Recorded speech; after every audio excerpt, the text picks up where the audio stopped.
جس نے مجھے قلم اٹھانے پر مجبور کر دیا۔ اردو ایک زندہ زبان ہے اور ایک اندازے کے مطابق لگ بھگ پوری دنیا میں 3 ملین سے زیادہ لوگ اردو زبان بولتے ہیں۔ دنیا میں لگ بھگ 7,000 زبانیں بولی جاتی ہیں۔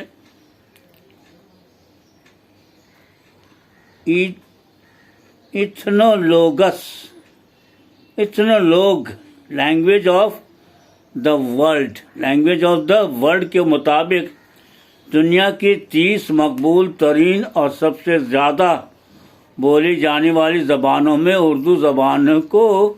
اردو زبان کو 19واں مقام حاصل ہے، جس سے ہمارے ساتھ آپ کو بھی فخر ہونا ہوگا، اور کیوں نہ ہو، ہم سب اردو زبان کی ترقی اور ترویج کے لیے دنیا بھر میں اپنے اپنے طور پر نمایاں رول نبھا رہے ہیں۔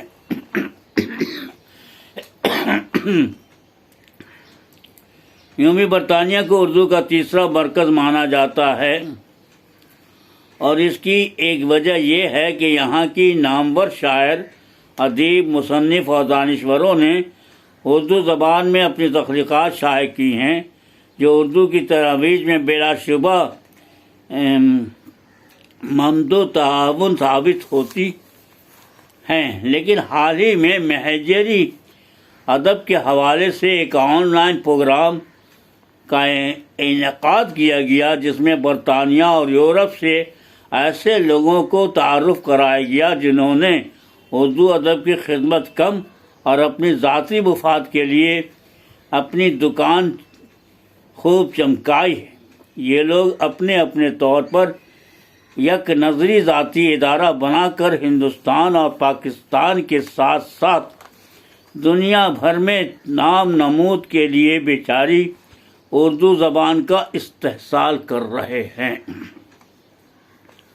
جس کی سربراہی کچھ ایسے لوگ کر رہے ہیں جنہیں غیر ممالک سفر کا بے حد شوق ہے۔ یہی وجہ ہے کہ بہت سارے لوگ ایسے خود ساختہ خدمتگاروں کو اردو ادب کا ابن بطوطہ بھی کہہ رہے۔ ان کے آن لائن پروگرام میں دروغ گوئی اور کذب جانی کا سہارا لے کر معمولی بیرون ممالک مہمانوں کی جھوٹی تعریف کے ذریعہ انہیں میر، غالب، اقبال اور فیض کی صف میں کھڑا کیا جاتا ہے، جو کہ ایک صرف شرمناک بات ہے،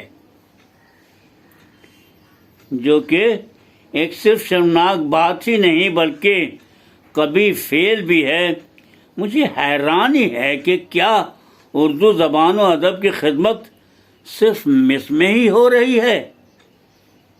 آخر کیا وجہ ہے کہ یہ نام نہاد خدمتگار کے ہر پروگرام میں صرف مصر کے مہمان ہی زیادہ دکھائی دیتے؟ غور طلب بات یہ بھی ہے کہ بیرون ممالک کے زیادہ تر مہمان عمر رسیدہ ہوتے ہیں اور نوجوان طبقہ سرے سے خارج ہوتا ہے۔ میں اس بات سے اتفاق کرتا ہوں کہ اردو کا جو حال زار ہے، اس پر سنجیدگی سے بحث کی جانی چاہیے۔ مجھے اس کی بھی تشویش ہے کہ یہ معاملہ ادب سے متعلق ہے یا محض اردو زبان کے نام پر ایک کھلواڑ، یا خدمت کے نام پر اپنی شخصیت کو نمایاں کرنے کی ہوس ہے۔ بات چاہے کچھ بھی ہو، مجھے ایسے لوگوں کی نیت میں کھوٹ دکھ رہی ہے۔ آخر کیا وجہ ہے کہ ہر سال مہاجری ادب کی فکر ہندوستان اور پاکستان کے ہی چند افراد کو ستانے لگتی ہے؟ میں نے تو پچھلے سال سے اب تک دنیا بھر کے آن لائن پروگرام میں دنیا بھر کے ادیبوں اور اردو داں کو شامل ہوتے دیکھا ہے، تو کیوں یہ حضرات مہاجری ادب کے نام پر اردو زبان کو تقسیم کرنے میں لگے ہوئے ہیں؟ میں یورپ کی نوآباد اردو بستیوں میں اردو کے حوالے سے بہت مطمئن نہیں ہوں۔ ہم مختلف انجمنوں کی تقاریب میں شرکت کر کے کچھ پل کے لیے خوش تو ضرور ہو جاتے ہیں، لیکن نہ جانے کیوں ایسا محسوس ہوتا ہے کہ ہم اپنے آپ کو تو دھوکہ دے ہی رہے ہیں، بلکہ ہندوستان اور پاکستان کے لوگوں کے ساتھ بھی ایمانداری سے پیش نہیں آ رہے ہیں۔ ان دنوں یہ بات بھی زیر بحث یہ ہے کہ کیا یورپ میں اردو کی بستیوں کا حوالہ دینا یا اردو کی بستیاں کہنا درست ہے؟ بقول ماہر نقاد شمس الرحمن فاروقی، ہمارے بعض دوستوں نے اردو کی نئی بستیاں کا نعرہ ایجاد کیا ہے۔ خدا ہی جانے کہ یہ نعرہ کسی سنجیدہ معاملے اور حقائق و اعداد و شمار پر مبنی ہے یا بھولے بھالے اردو والوں کو رجھانے کے لیے ایک سیاسی اسٹنٹ ہے۔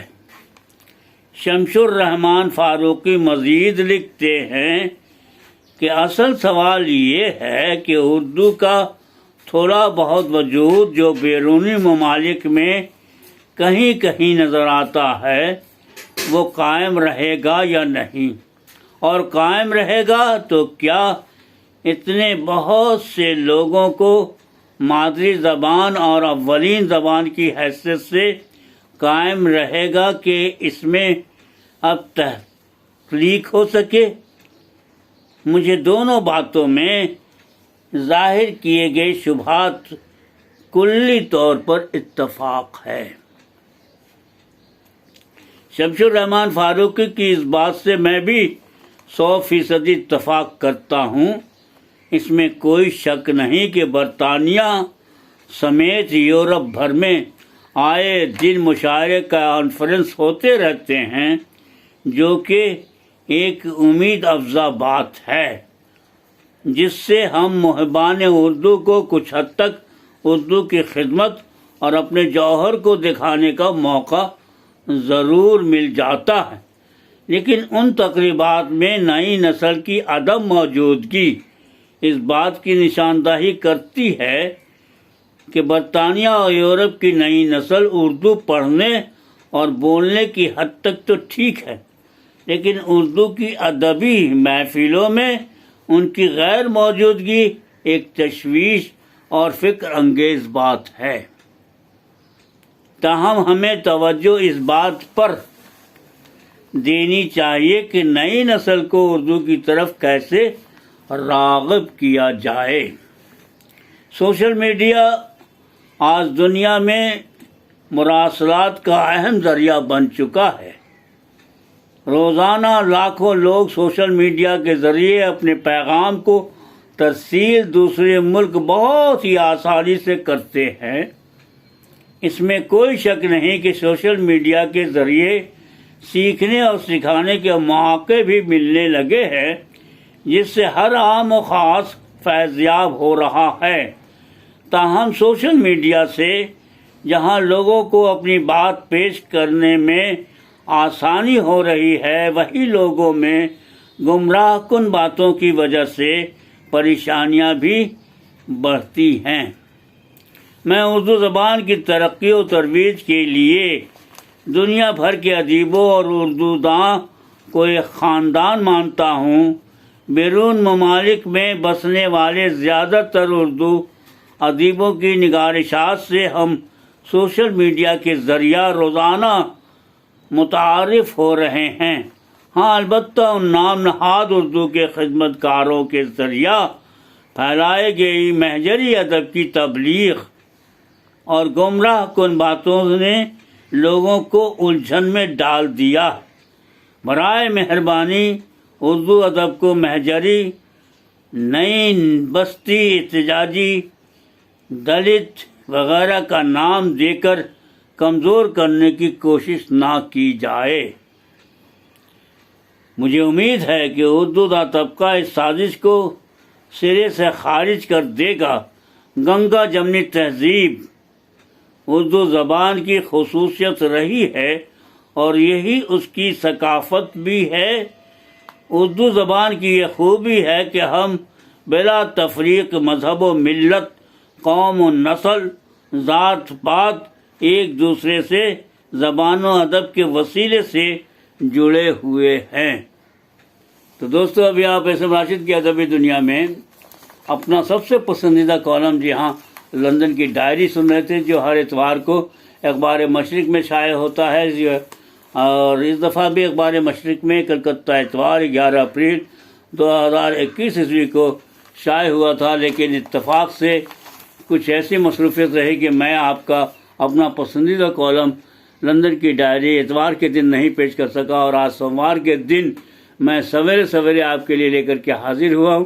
میں امید کرتا ہوں کہ میری اس کوتاہی کو، میری اس پریشانی کو سمجھ کر کے مجھے معاف فرمائیں گے اور قبول کریں گے کہ آج ایک دن کے بعد آپ کے سامنے یہ لندن کی ڈائری آئی ہے۔ لیکن جو لوگ اردو لکھنا پڑھنا جانتے ہیں تو فیس بک پر بھی اور ہر تمام اخباروں میں بھی، اخبار مشرق میں آپ کا یہ پسندیدہ کالم چھپ چکا ہے، اور لوگوں نے اسے سنا بھی ہے اور اس کی تعریف بھی کی ہے اور اسے لائک بھی کیا ہے اور کمنٹ بھی کیا ہے۔ دوستو، تو اگر آپ اردو لکھنا پڑھنا جانتے تو میرے خیال سے آپ کو آج اس تکلیف کا سامنا نہیں کرنا پڑتا جو میری وجہ سے آپ کو ہوئی ہے۔ تو خیر، مجھے معاف کیجیے گا، میں نے آپ کے لیے آج لے کر کے آیا ہوں آپ کا پسندیدہ کالم لندن کی ڈائری۔ اجازت دیجیے، اللہ حافظ۔